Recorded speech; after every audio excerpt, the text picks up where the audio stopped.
Xin chào tất cả các bạn. Hôm nay tôi sẽ review một bãi biển rất đẹp ở San Diego, La Jolla. Khoảng 1 tiếng rưỡi lái xe từ Orange County. Bây giờ là 7 giờ 20. Các bạn hãy cùng trải nghiệm với tôi nha.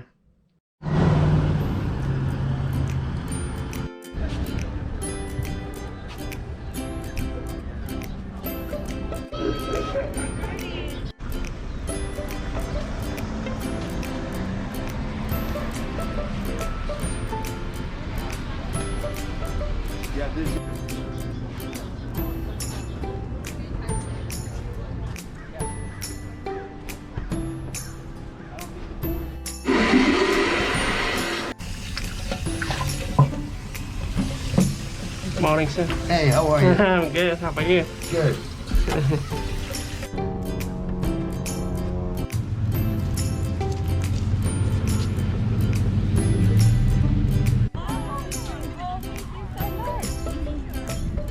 I love it. Thank you. Actually talked to... Chào các bạn, bây giờ là 11 giờ 22 phút. Mình mới tới La Jolla Beach.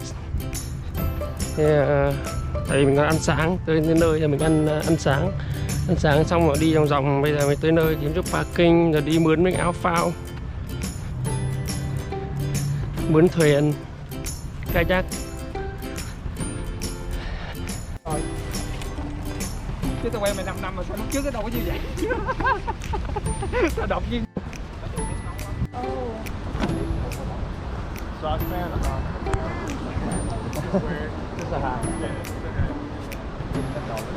Ủa cái này mình để đây hết hả? Không có gì nữa đâu để.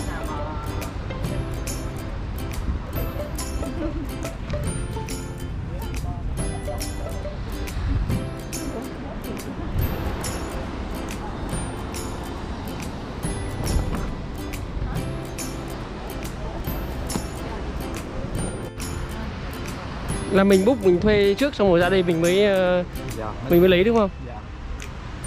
Thì nó chỉ có một cái khu ngay chỗ này là thuê thôi đúng không? Là có mấy đứa luôn đúng không? Dạ có mấy con chỗ luôn, 3 4 chỗ luôn. Là mình thuê trên mạng rồi mình ra đây rồi mình lấy thôi. Dạ. Còn không phải anh lại đó anh trả tiền cũng được mà thường. Tại đầu trước anh lại đó anh trả tiền thì nó mắc hơn mua. Khoảng bao nhiêu thuê một thuyền bao nhiêu? Hai cái này là 90 mấy đồng. Ê sao mắc hơn bữa mà. There's 3 of you guys.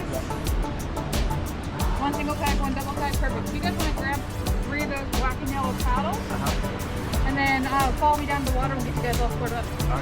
Cái thuyền này có dễ bị lật không nhỉ? Không có lật đâu anh. để cái này vào cái điện thoại của tụi mình hai thằng này đó nha. Lật phát là hai ăn cho hết rồi. Cho hết luôn nè. Kèm thêm mấy trăm rồi. Cái này mới cái này. Con trắng cái này. Giống nhau mà trên mới là dưới nó nhạt, trên đực cái đực mà. Cái đó là Nói chung là nó rất là cực á, mình cầm cái hết này là nó cực á. Không, trèo đây là nhẹ nhàng rồi, giống như là mình đi trèo mà trong cái... Bởi vậy cho nên là có cái này cũng tiện, tại vì nhiều thứ linh tinh lắm hiểu không? Tống hết vào đây cái để mình dễ quản lý á. Tại vì nhiều thứ mình để ý nó hay rớt lắm, hay mất lắm. On the water. First question though, have you guys been kayaking before? You have, perfect. Have you been kayaking here before? yes. Yes, perfect. All right, so I'll just kind of give you guys a quick little refresher on where you guys can and can't go. So when you first get out, head straight on out, aim for that red buoy. Once you're there, turn left, aim for that cluster of buildings out there on the cliffside. Take you where you want to go. First place not to go, right here, Stretch Beach, private beach. Don't want you guys landing here. Let's stay on the far side of that string of white small buoys. Far corner way down there, double slide, Sharp Rocky Beach area. Stay like 200 yards away. Don't want you guys washing up and getting hurt. Second swim lane coming out of the cove, which is below that line of palm trees, marked by tall white pylon buoys. Don't go in there.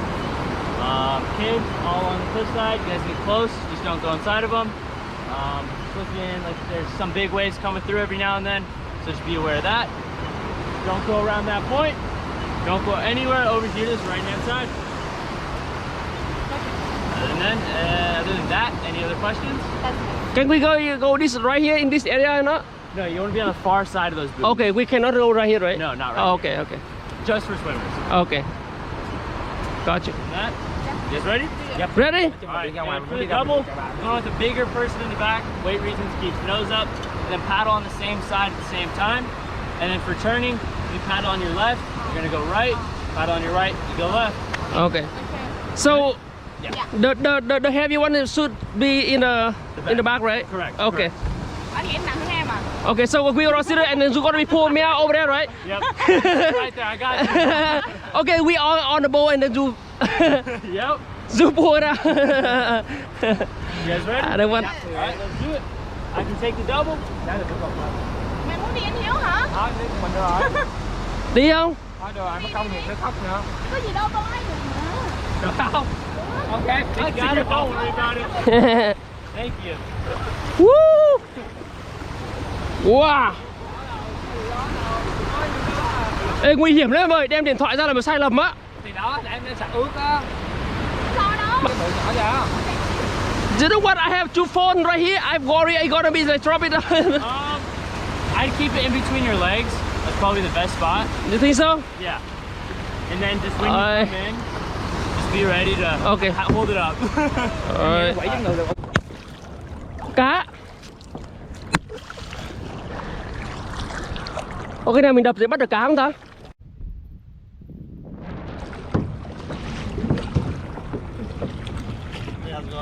Ok, ai.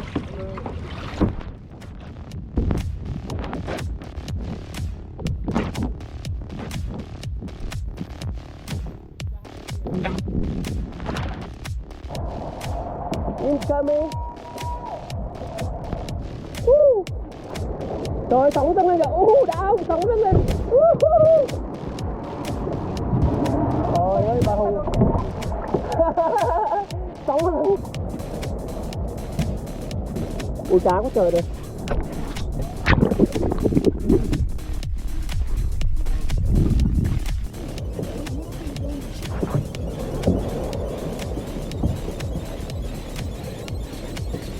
Anh để cái này đấy. Anh định nghĩ là xài mua nước mua đồ ăn hay gì đó. Ê, đừng đè con thôi. Thôi chạy để cho. Ủa sao nước biển nó ăn mặn ra. Đất con đá nhiều quá. Ê, ai đáy mà nhiều người ta. Không nổi được nè. Ê, đừng thổi nó mất công á, ra nó cứu hộ mất công á. Ra mà không có gì cái nó chặt tiền. Thúi luôn. Ê, bơi qua kia Tiến. Bơi qua khu kia có gì không? Anh nghĩ có gì đẹp từ nó lặn á, chắc có gì đẹp mình sẵn cái đấy, em quay giả bộ quay rồi quay cho em mấy cảnh ấy.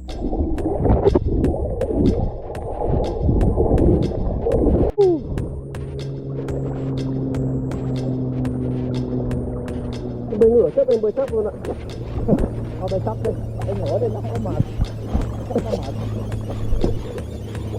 Giờ mà mấy bà sư tử biển ấy, nó chúi cái bỏ bờ râu không mà là hết hồn luôn á. Không sợ gì hả? Tại dịch mình đó. Đấy, anh đâu biết là cái khu này là có nhiều cái con vàng khi ở đâu khi tự nhiên nó rú đầu lên 2 con luôn. Nó nằm như phơi bờ phơi từ nắng nhiều á. Ở bên thời tiết đẹp ha, không có nóng, không có lạnh. Nói chung là hơi nóng nhưng mà nước biển rất là hơi lạnh cho nên là vừa rất mát. Xung quanh anh toàn là nước. Ê, cơ thể anh đang ướt. Ê,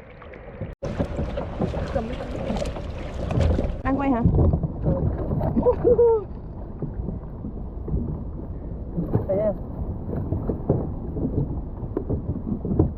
thấy nha.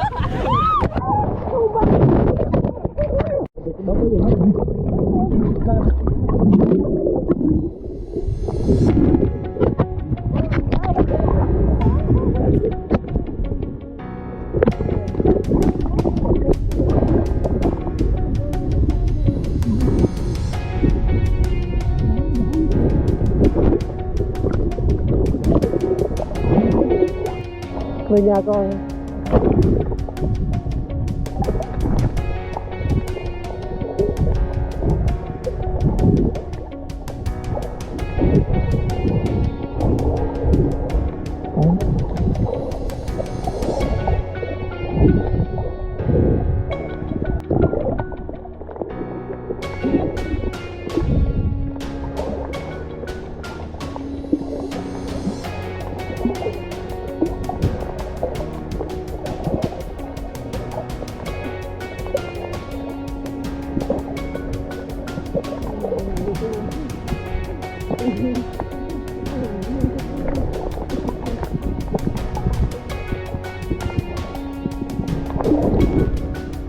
Yeah, tempo. Chúng mình anh từ nước ê. Tôi từ anh từ nước ê. Ê, có phải mình ăn cái này không ta? Không phải hả? Còn anh cái mà xanh xanh nhá, anh nghĩ cái đó có phải cho vào trong bột được không ta? Cái xanh xanh này này. Cái xanh xanh này, không biết có chỗ trong bột được ăn. Nó phải từ đó là ngâm này nọ nó mới thành được mềm đấy. Cái này nó cũng có nước biển đó giờ mà. Ăn được không ta?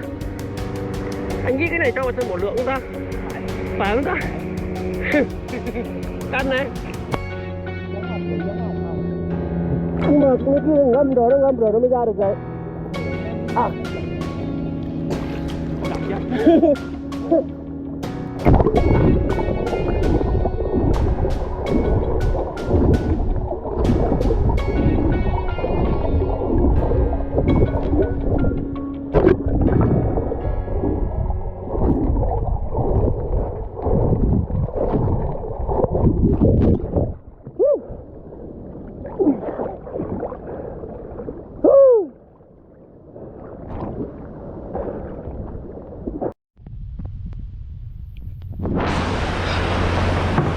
Oh my god.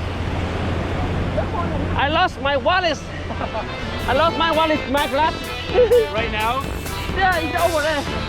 Yeah, but I think it's not too deep, but like I don't have the glass, so I can see anything. Gotcha. Yeah. Sorry to hear that, Oh man. my god. Hopefully it turns out. Okay. Yeah, good. Oh my gosh. Ok, xui xẻo. Nói chung là vui. Không, cái đó đâu có gì đâu, cái ID thì làm lại thôi. Mất công đi làm lại thôi. Cái bank account thì làm lại, cái thẻ thì đâu sợ đâu, xài Apple Pay chẳng hạn đâu. Mất cái kiếng để về đi cắt kiếng khác. Nói chung là mất wallet and glass, mất bóp, mất kiếng.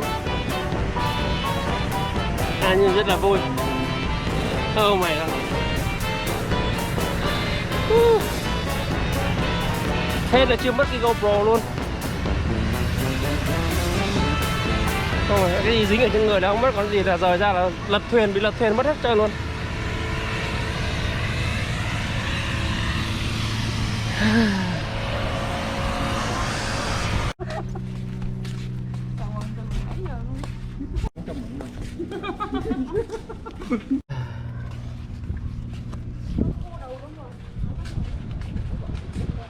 Con quất, để qua tắm lại cho tôi cầm.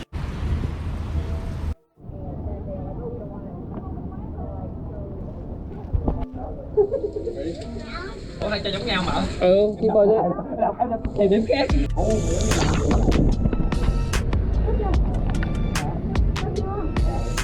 Mày nhìn tôi không?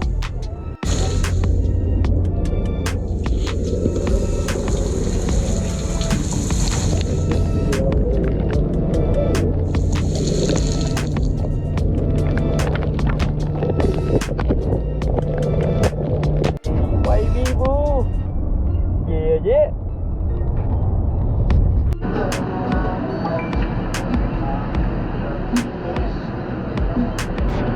Thank you. Should be out soon, okay?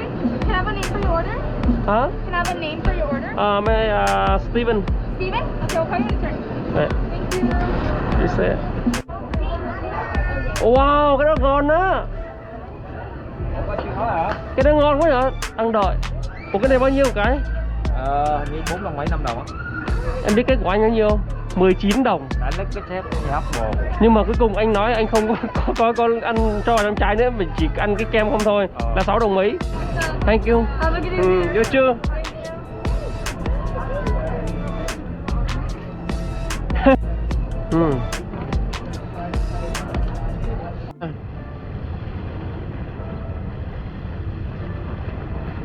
chung là ly kem này ngon.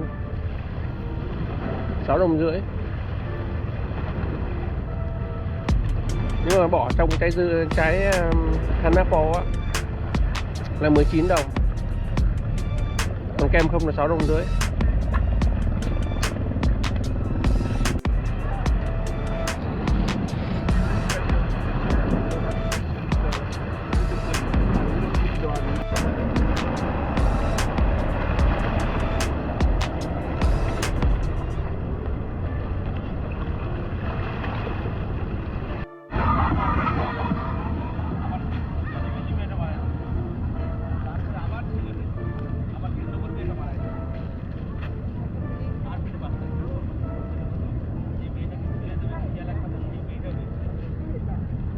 Đây là xếp cái đá rất là đẹp các bạn ơi.